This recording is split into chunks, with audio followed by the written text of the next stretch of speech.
Most fathers discipline their sons with words. This one used an iron staff. One strike, one scream, and an empire fell silent. He built a kingdom with brilliance and destroyed it with madness. A ruler worshipped as divine, cursed by his own rage.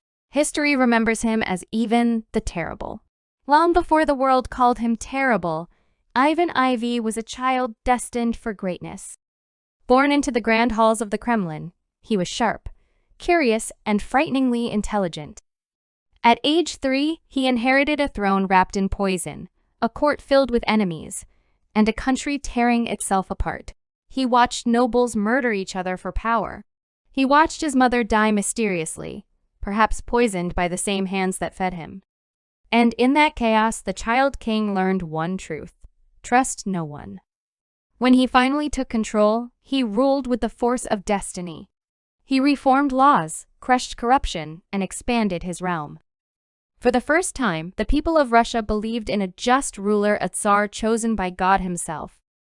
But behind his steel eyes was a storm that had waited since childhood to be unleashed. In his early years, Ivan was everything a kingdom could hope for. He built trade routes, founded the St. Basil's Cathedral, and brought order to chaos. He listened to his people, punished greedy nobles, and inspired both fear and admiration. Foreign envoys called him brilliant, a ruler ahead of his time. At age 3, he inherited a throne wrapped in poison, a court filled with enemies, and a country tearing itself apart. He watched nobles murder each other for power. He watched his mother die mysteriously, perhaps poisoned by the same hands that fed him. And in that chaos, the child king learned one truth: trust no one. When he finally took control, he ruled with the force of destiny. He reformed laws, crushed corruption, and expanded his realm. But even the brightest light casts the darkest shadow.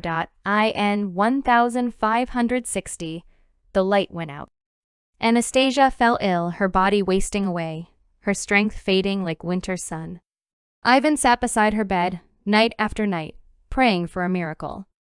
But when her last breath came, something inside him snapped. He was convinced she had been poisoned.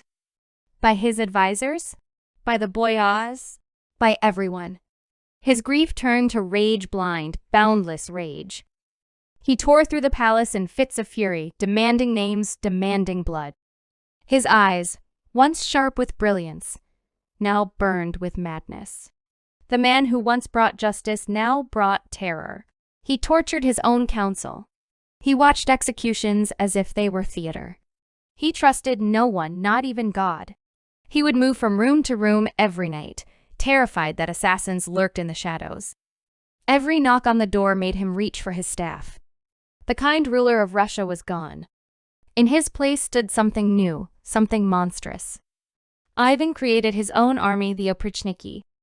Men dressed in black, riding black horses, wearing dog heads around their necks to sniff out betrayal. They rode through the streets like demons, sweeping away anyone Ivan suspected of disloyalty. Their broom symbols meant one thing: we will sweep Russia clean. Villages burned. Priests were hung. Whole cities vanished under his orders. And Ivan watched, sometimes from his window, sometimes from his throne, as rivers turned red with blood. He unleashed his fury on the city of Novgorod, accusing its people of plotting against him. For 5 endless weeks, the oprichniki slaughtered thousands: men, women, children.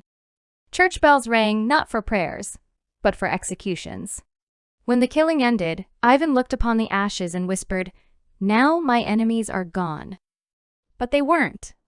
But that reflection also reminded him of what he had lost and what he had become. The prince's courage became an insult to Ivan's pride. His popularity became proof of rebellion. And once again, the voices returned, telling him his own blood would betray him. Still, the prince stood by his father, patient, loyal, and hopeful. He believed he could heal him. He believed love could reach the part of the Tsar that still remembered being human. He was wrong. It began with a simple argument. The Tsar entered his son's chamber to find his pregnant daughter-in-law dressed improperly. His fury erupted. He struck her, screaming she had shamed the royal family. The prince rushed to defend her, shouting, "Father, stop!" That single word, father, shattered the last thread of control in Ivan's mind. He turned, eyes wild, veins pulsing. "How dare you challenge me?" he roared. The prince stood his ground. And then the staff came down. A sickening crack. A cry. The room fell silent. They lived inside him voices of guilt, whispers of ghosts, haunting him day and night. He had defeated everyone except himself. Prince Ivan Ivanovich was everything his father once was: wise, brave, and merciful. He was the hope of Russia, loved by the people and respected by the court. He begged his father to stop the violence, to rebuild what was broken. For a moment, the Tsar listened. He saw in his son the reflection of a younger, purer self. Ivan looked down. His son lay bleeding at his feet, skull split open. The Tsar dropped the weapon, his hands trembling.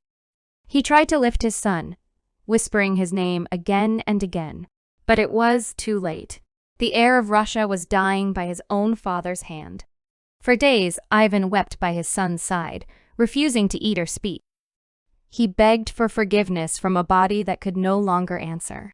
Witnesses said he cried like a child, pulling at his beard, screaming prayers into the air. He had conquered nations, destroyed cities, but he could not conquer his own guilt. The Tsar who ruled by fear was now ruled by regret. After his son's death, Ivan's empire began to crumble. Without an heir, Russia spiraled into the time of troubles, famine, war, and chaos. The man who had built a mighty nation left it broken and bleeding. When he finally died, slumped over a chessboard, his last words were his son's name. History remembers him not just as a tyrant but as a warning. That the greatest empires fall not from enemies outside but from the madness within.